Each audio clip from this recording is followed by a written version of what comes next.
ನಾನು ಇವತ್ತು ಬರಲಿಕ್ಕೆ ಕಾರಣ, ಮೊನ್ನೆಯ ದಿನ ರಾತ್ರಿ ನಾನು ಛತ್ತೀಸ್ಗಢದಲ್ಲಿ ಅಲ್ಲಿಯ ಒಂದು ಅಫಿಷಿಯಲ್ ಸಭೆಗಳಿಗೆ ಹೋಗಿದ್ದೆ. ಸಂಜೆ ನಾನು ರೂಮಿಗೆ ಬಂದಾಗ ನಮ್ಮ ಲೋಕಲ್ ಚಾನಲ್ಗಳಲ್ಲಿ ಬರ್ತಾ ಇದ್ದಂಥ ಸುದ್ದಿ ನೋಡಿದೆ. ಆ ಬಂದಿಖಾನೆ ಮುಂದೆ ಹಳ್ಳಿಯ ಹೆಣ್ಣು ಮಕ್ಕಳು ಕಣ್ಣಲ್ಲಿ ನೀರಾಗ್ತಾ ಇದ್ದಂಥ ದೃಶ್ಯಗಳನ್ನು ನೋಡಿ ಏನಾದರೂ ಒಂದು ಸಾಂತ್ವನ ಹೇಳಬೇಕು ಅನ್ನೋ ದೃಷ್ಟಿಯಿಂದ ಬಂದಿದ್ದೇನೆ. ನಾನು ಸರ್ಕಾರಕ್ಕೆ ಹೇಳ್ತಕ್ಕಂಥದ್ದು ಈಗಲೂ ಸಹ ಸಲಹೆನಂದು ಆಯಿತು. ಅವತ್ತಿನ ಗಲಾಟಿನಲ್ಲಿ ಯಾರ್ದು ವೈಫಲ್ಯತೆ ಮಗದೊಂದು ನಾನು ಈ ಕ್ಷಣದವರೆಗೂ ಯಾರ ಹೆಸರನ್ನೂ ಹೇಳಿಲ್ಲ. ಗೃಹ ಸಚಿವರಿಗೆ ಎಚ್ಚರಿಕೆ ಕೊಟ್ಟಿದ್ದೇನೆ ಅಷ್ಟೇ. ನೀವು ಸ್ವಲ್ಪ ಮುಂಜಾಗ್ರತೆ ಕ್ರಮ ತಗೊಂಡಿದ್ದರೆ ಯಾವುದೂ ಸಮಸ್ಯೆಗಳಾಗ್ತಿರಲಿಲ್ಲ ಅಂತ ಹೇಳಿ. ನನಗೆ ಇಲ್ಲಿ ರಾಜಕೀಯಕ್ಕಿಂತ ಹೆಚ್ಚಾಗಿ ಜನಗಳ ನೆಮ್ಮದಿ ಬೇಕು ನನಗೆ. ಆ ದೃಷ್ಟಿಯಿಂದ ಏನು ನೆನ್ನೆ ಬಂದಿಖಾನೆ ಮುಂದೆ ಕಣ್ಣಲ್ಲಿ ನೀರಾಗ್ತಾ ಇದ್ದಂಥ ದೃಶ್ಯ ಹಿನ್ನೆಲೆಯಲ್ಲಿ ಇವತ್ತು ಬಂದಿದ್ದೇನೆ. ಕೆಲವು ಮನೆಯಿಂದ ಇನ್ನೂ ಹೋದಂಥವ್ರು ಬಂದಿಲ್ಲ, ಜೈಲಲ್ಲಿದ್ದಾರೆ, ನಿಜವಾದ ಬಡತನದಲ್ಲಿದ್ದಾರೆ. ಯಾವ ಕುಟುಂಬಕ್ಕೆ ಆಧಾರ ಆಗಿದ್ದರು ಅಂಥ ಕುಟುಂಬಗಳ ಒಂದು ಪಟ್ಟಿ ಮಾಡಲಿಕ್ಕೆ ಹೇಳಿದ್ದೆ. ಅದರ ಮೇಲೆ ಕೆಲವರಿಗೆ ಸ್ವಲ್ಪ ನನ್ನ ಕೈಲಾದ ಮಟ್ಟ ಆರ್ಥಿಕ ಸಹಾಯ ಮಾಡಿದ್ದೇನೆ. ಸರ್ಕಾರದಿಂದ ಕೊಡ್ತೀವಿ ಅಂತಿದ್ದಾರೆ. ಅವ್ರು ಇನ್ನೂ ಅದು ಫಾರ್ಮ್ಯಾಲಿಟೀಸ್ ಇನ್ನೂ ಏನೇನು ಮಾಡ್ಕೋತಾರೋ ಅದು ಅವ್ರಿಗೆ ಸೇರಿದ್ದು.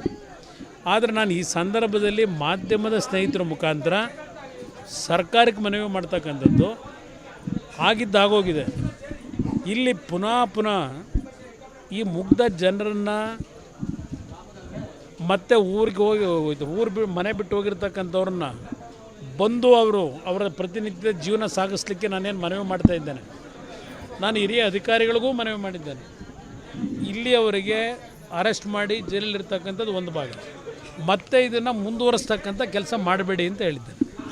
ಯಾಕೆಂದರೆ ಒಂದು ಗ್ರಾಮಗಳು ಈಗ ಒಂದು ಶಾಂತಿಯ ಒಂದು ತಹಬದಿಗೆ ಬರ್ತಾ ಇದ್ದಾಗ ಇದನ್ನು ರಾಜಕೀಯವಾಗಿ ದುರ್ಬಳಕೆ ಮಾಡ್ಕೊಳ್ಳೋದು ಬೇಡ. ಯಾರಾದರೂ ನಾನಿಲ್ಲಿ ಬಂದು ಏನೋ ನಾನು ಅನುಕಂಪ ಗಿಟ್ಟಿಸ್ಕೊಳಕ್ಕೆ ಬಂದಿದ್ದೀನಿ ಅಂತಕ್ಕಂಥದ್ದು ಯಾಕೆಂದ್ರೆ ಮಾತಾಡ್ತಾರೆ ಗೊತ್ತು ನನಗೆ. ಆಲ್ರೆಡಿ ಮಾತಾಡಿದ್ದಾರೆ ಸರ್. ನಾನು ಅನುಕಂಪಕ್ಕಿಂತ ಹೆಚ್ಚಾಗಿ ಜನರ ಸಮಸ್ಯೆಗಳಿಗೆ ಸ್ಪಂದಿಸ್ತಕ್ಕಂಥವನು. ನನ್ನ ಒಂದು ನಡವಳಿಕೆ ಇರ್ತಕ್ಕಂಥದ್ದು, ಯಾವುದೇ ಒಂದು ಪ್ರದೇಶದಲ್ಲಿ ಸಮಸ್ಯೆಗಳಿದ್ದರೆ, ಯಾವುದೇ ಕುಟುಂಬದಲ್ಲಿ ಸಮಸ್ಯೆಗಳು ಬಂದಾಗ ನಾನು ಖಾಲಿ ಕೈನಲ್ಲಿ ಹೋಗೋನಲ್ಲ. ನನ್ನ ಕೈಲಾದ ಮಟ್ಟಿಗೆ ಏನೋ ಒಂದು ಆರ್ಥಿಕ ನೆರವು ಕೊಡ್ತಕ್ಕಂಥದ್ದು. ಅದು ಇವತ್ತು ಮಾಡ್ಕೊಂಬಂದಿರೋದಲ್ಲ, ಕಳೆದ 25-30 ವರ್ಷದಿಂದ ಅದು ನಮ್ಮ ತಂದೆ ನನಗೆ ಕಲಿಸಿರ್ತಕ್ಕಂಥ ಮಾರ್ಗ ಅದು. ಅದರಿಂದ ಇದರಲ್ಲಿ ಯಾರೂ ಅನ್ಯತಾ ಭಾವಿಸ್ಕೋಬೇಡಿ. ನಿಮ್ಮ ಕೈಲಾದ ಮಟ್ಟಿಗೆ ನೀವು ಏನು ಬೇಕೋ ಕೊಟ್ಟುಕೊಳ್ಳಿ, ಜನಗಳ ಕಷ್ಟ ಸುಖ ಸ್ಪಂದಿಸಿ. ನಾನು ಅದಕ್ಕೇನು ಬೇಡ ಅಂತ ಹೇಳಲ್ಲ. ಆದರೆ ಇದನ್ನು ಮತ್ತೆ ಇನ್ಯಾವುದೋ ಒಂದು ರೀತಿಯಲ್ಲಿ ದ್ವೇಷದ ರಾಜಕಾರಣಕ್ಕೆ ಅವಕಾಶ ಕೊಡಬೇಡಿ. ಇಲ್ಲಿಗೆ ಸಾಕು. ನಿಮ್ಮ ತಪ್ಪಿನಿಂದ ಇವತ್ತು ಈ ಘಟನೆ ನಡೆದಿದೆ. ಆದ್ದರಿಂದ ಇವತ್ತು ಫರ್ದರು ಮತ್ತೆ ಯಾರನ್ನು ಅರೆಸ್ಟ್ ಮಾಡ್ತಕ್ಕಂಥದ್ದು ಅನವಶ್ಯಕ. ಈಗ ಎರಡೂ ಸಮಾಜಗಳು ಒಂದು ನೆಮ್ಮದಿಯಿಂದ ಇರಬೇಕು ಅಂತಕ್ಕಂಥದ್ದು ಬೈಕೆ ಇಟ್ಕೊಂಡಿದ್ದಾರೆ. ಆ ಹಿನ್ನೆಲೆಯಲ್ಲಿ ಇವತ್ತು ನಾನು ಸರ್ಕಾರಕ್ಕೆ ಮನವಿ ಮಾಡ್ತಕ್ಕಂಥದ್ದು, ಮತ್ತೆ ಪುನಃ ಅರೆಸ್ಟ್ ಮಾಡ್ತಕ್ಕಂಥದ್ದು ಇದರ ಅವಶ್ಯಕತೆ ಇಲ್ಲ. ಅಂಥ ಒಂದು ವಾತಾವರಣ ಇಲ್ಲ ಈಗ. ಅದರಿಂದ ಅದರ ಜೊತೆಗೆ ಜೈಲಲ್ಲಿರ್ತಕ್ಕಂಥವ್ರನ್ನ ಆ ಕುಟುಂಬಗಳ ತಾಯಂದಿರಿಗೆ ಹೇಳಿದ್ದೇವೆ, ಕಾನೂನು ವ್ಯಾಪ್ತಿನಲ್ಲಿ ನಾವು ಕ್ರಮ ತೆಗೆದುಕೋಬೇಕು. ಜೈಲಿನ ನಾಳೆ ಬೆಳಗ್ಗೆ ಕರ್ಕೊಂಬಂದು ಬಿಡೋಕ್ಕಾಗಲ್ಲ. ಕಾನೂನು ವ್ಯಾಪ್ತಿಯೊಳಗೆ ಜಾಮೀನು ಕೊಡಿಸ್ಲಿಕ್ಕೆ ಏನು ಕ್ರಮ ತೆಗೆದುಕೋಬೇಕು, ಆ ನಿಟ್ಟಿನಲ್ಲಿ ಕೆಲವು ಅಡ್ವೊಕೇಟ್ಗಳ ಮುಖಾಂತರ ಕಾನೂನು ವ್ಯಾಪ್ತಿನಲ್ಲಿ ಹೋರಾಟ ಮಾಡಬೇಕು, ಮಾಡೋಣ ಸರ್. ಈ ಘಟನೆ ಆದಮೇಲೆ ತಾವು 2ನೇ ಬಾರಿ ಬರ್ತಾ ಇರುವಂಥದ್ದು ಸರ್. ಇದನ್ನು ಈಗ ಸಚಿವರು ಪ್ರಶ್ನೆ ಮಾಡಿರುವಂಥದ್ದು.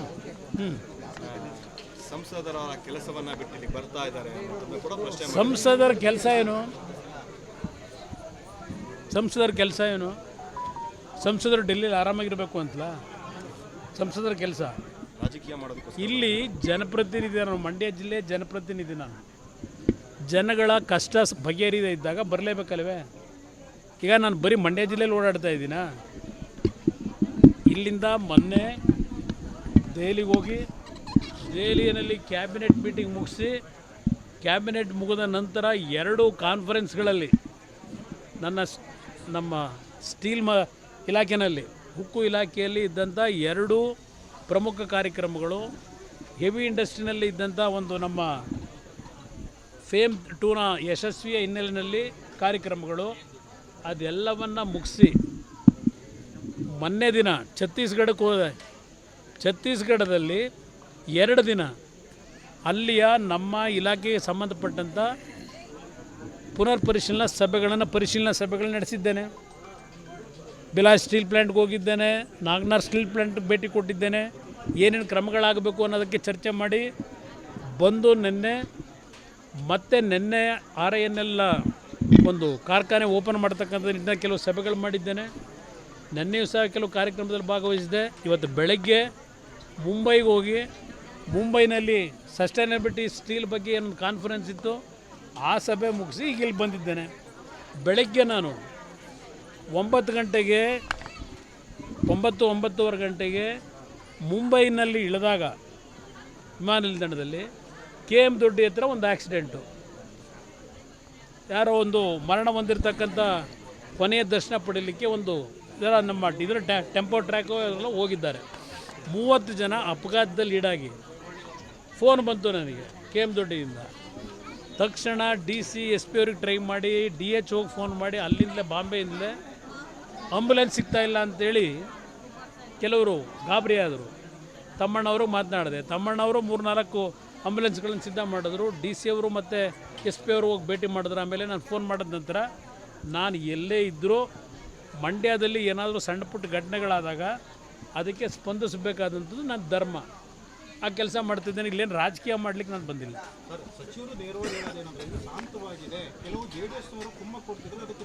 ಎಲ್ಲಿ ಈಗ ಯಾವ ಕುಮ್ಮಕ್ಕಾಗಿದೆ?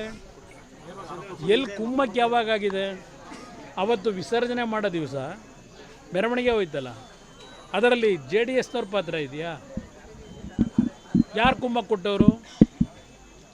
ನೀವುಗಳೇ ಅವತ್ತು ರಾತ್ರಿ ಹೋಲ್ ಡೇ ರಾತ್ರಿ ಎಲ್ಲ ತೋರಿಸಿದ್ರಿ. ಅದಕ್ಕೆ JDSನವ್ರು ಬೆಂಕಿ ಹಚ್ಚಿ ಅಂತ ಹೇಳಿದ್ರಾ? ಯಾತಕ್ಕೆ ಘಟನೆ ಆಯಿತು? ಯಾತಕ್ಕೆ ಕರ್ತವ್ಯದಲ್ಲಿದ್ದಂಥ ಪೊಲೀಸ್ ಕಾನ್ಸ್ಟೇಬಲ್ಗಳನ್ನು ಇಲ್ಲಿಂದ ಊಟಕ್ಕೆ ಅಂತೇಳಿ ಯಾಕೆ ಕಳಿಸಿದ್ರು? ನೀವುಗಳೇ ಮಾಡಿದ್ದೀರಿ ಮಾಧ್ಯಮದಲ್ಲಿ ಎಲ್ಲ ವಿಷಯಗಳನ್ನ. ರಾಜಕಾರಣ ಮಾಡಿದ್ದಾರೆ ಯಾರು?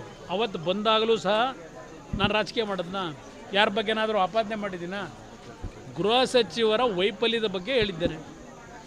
2 ಸಮಾಜಗಳ ಬಗ್ಗೆ ಅಲ್ಲಾಗಿರ್ತಕ್ಕಂಥ ಅನಾಹುತಗಳನ್ನು ಸ್ಪಾಟ್ ಇನ್ಸ್ಪೆಕ್ಷನ್ ಮಾಡಿ 2 ಸಮಾಜಗಳಿಗೂ ಆರ್ಥಿಕ ನೆರವು ಕೊಟ್ಟಿದ್ದೇನೆ. ಮತ್ತು ಬೆಂಕಿ ಹಚ್ಚ ಕೆಲಸ ಮಾಡೋದನ್ನ ನೆಮ್ಮದಿಯಿಂದ ಇರಿ ಅಂತಕ್ಕಂಥ ಹೇಳೋದೆ. ಈಗಲೂ ಸಹ ಈ ಊರಿನಲ್ಲಿರ್ತಕ್ಕಂಥ ಗಾಬರಿ. ನೆನ್ನೆ ಟಿ ವಿಲಿ ನೋಡಿದೆ. ನಿಮ್ಮ ಒಂದು ವರದಿಗಳ ಮೇಲೆ ಆ ಕುಟುಂಬಗಳ ಒಂದು ಸಾಂತ್ವನ ಹೇಳಬೇಕಲ್ಲ, ಧೈರ್ಯ ತುಂಬಬೇಕಲ್ಲ. ಇಲ್ಲಿ ರಾಜಕೀಯ ಮಾಡೋಕ್ಕೆ ಬಂದಿದ್ದೀನಿ ನಾನು. ಆ ಕುಟುಂಬಗಳ ದಿನ ಊಟ ಮಾಡಬೇಕಾದ್ರೆ ಕಣ್ಣಲ್ಲಿ ನೀರಾಗ್ತಾರೆ. ಆ ಜನ್ಮ ಕೊಟ್ಟಂಥ ತಾಯಿ, ಅವ್ರ ಮಗ ಜೈಲಲ್ಲಿದ್ದರೆ, ನನ್ನ ಮಗ ಜೈಲಲ್ಲಿದ್ದಾನೆ, ನಾನು ಎಲ್ಲಿ ಊಟ ಮಾಡಲಿ ಅಂತಾರೆ. ಆ ನೋವಿನಲ್ಲಿದ್ದಾರೆ. ಅದನ್ನು ನೋವಿನಲ್ಲಿರ್ತಕ್ಕಂಥವ್ರನ್ನು ಸಾಂತ್ವನ ಮಾಡಲಿಕ್ಕೆ ನಾನು ಬಂದರೆ ಅದು ರಾಜಕೀಯ ಅಂತ ನೀವು ಹೇಳೋದಾದರೆ ಅದಕ್ಕೆ ನಾನು ಉತ್ತರ ಕೊಡಬೇಕಾದ ಅವಶ್ಯಕತೆ ಇದೆ. ಅದಕ್ಕೆ ನಾನು ಹೇಳ್ತಾ ಇರೋದು, ಅಮಾಯಕರು ಬಂಧನ ಅನ್ನೋದನ್ನು ಅವ್ರು ಹೇಳಿರೋದು ನೋಡಿದ್ದೆ ನಾನು. ಅದಕ್ಕೋಸ್ಕರಲೇ ಯಾರ್ಯಾರು ಏನೇನು ಪ್ರತಿಕ್ರಿಯೆ ಕೊಟ್ಟಿದ್ದಾರೆ ಅದು ಯಾವುದೂ ಇಲ್ಲಿವರೆಗೆ ಚರ್ಚೆ ಮಾಡಿಲ್ಲ. ಆದರೂ ಒಂದು ಸರ್ಕಾರಕ್ಕೆ ಹೇಳ್ತೀರಿ, ಅದೆಂಥದ್ದು ಶೋಭಾ ಕರಂದ್ಲಾಜೆ ಅವ್ರ ಮೇಲೆ ಒಂದು FIR ಹಾಕಿದಿರಲ್ಲ, ಅಶೋಕ್ ಮೇಲೆ ಎಲ್ಲ. ಅದನ್ನು ನೋಡಿದ್ರೆ ಇದೇನು ಸರ್ಕಾರ ನಡೀತಾ ಇದೆಯಾ? ಏನು ಹೇಳ್ತಾರೆ? ಒಬ್ಬ ಗುಪ್ತ ಇಲಾಖೆಯಲ್ಲಿ ಕೆಲಸ ಮಾಡ್ತಕ್ಕಂಥ ಪೊಲೀಸ್ ಪೇದೆ FIR ಇರ್ತಕ್ಕಂಥದ್ದು ಬ್ರದರ್. ನನ್ನನ್ನು ಡೆಪ್ಯೂಟ್ ಮಾಡಿದ್ರು. ಯಾವುದಾದ್ರೂ ಒಂದು ಗಲಭೆಗಳು ಮಗದೊಂದು ಆಗ್ತಕ್ಕಂಥದ್ದಿದ್ದರೆ ಮಾಹಿತಿ ಕೊಡ್ತಕ್ಕಂಥದ್ದಕ್ಕೆ ನನಗೆ ಕೆಲಸ ಕೊಟ್ಟಿದ್ದಾರೆ.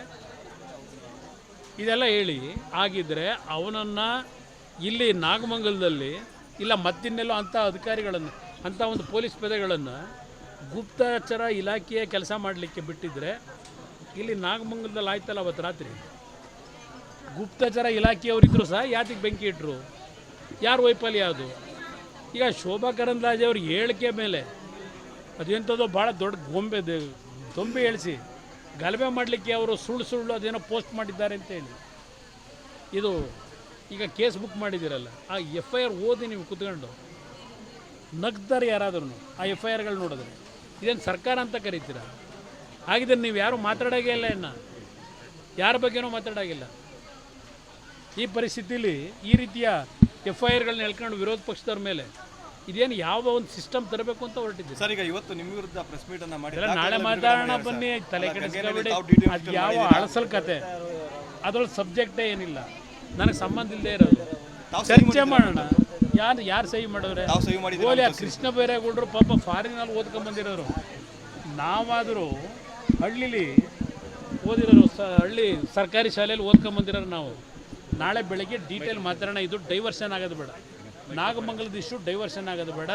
ನಾನೇನು ಕದ್ದೆಲ್ಲೂ ಹೋಗಲ್ಲ, ಇಲ್ಲೇ ಇರ್ತೀನಿ. ನಾಳೆ ಮೈಸೂರಿನಲ್ಲಿ ಸಭೆಗೇನು ಬರ್ತೀನಿ, ಅಲ್ಲಿ ಡೀಟೇಲ್ ಚರ್ಚೆ ಮಾಡಿ.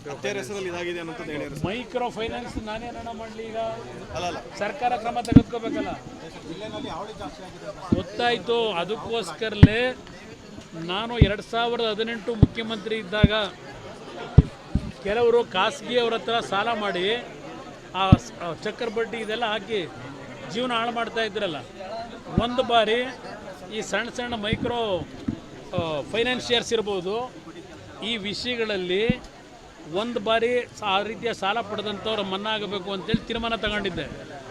ನನ್ನ ಸರ್ಕಾರ ಹೋದ್ಮೇಲೆ ಅದು ಅಲ್ಲಿಗೆ ಬಿದ್ದೋಯ್ತು. ನಾನೇನು ಮಾಡಲಿ? SPR ಕಂಪ್ನಿಗೆ ತರೋಣ. ರಾಜ್ಯದಲ್ಲಿ ಸಮಿಟ್ಗಳ ಇತಿಹಾಸದಲ್ಲೇ ಮತ್ತೊಂದು ಮೈಲುಗಲ್ಲು ಸೃಷ್ಟಿಸೋಕೆ ವೇದಿಕೆ ಸಿದ್ಧವಾಗಿದೆ. ರಿಪಬ್ಲಿಕ್ ಕನ್ನಡ ಮಹಾಸಂಗಮ. ಇದು ಕನಸಿನ ಕರ್ನಾಟಕಕ್ಕಾಗಿ ದಿಗ್ಗಜರ ಸಮಾಗಮ.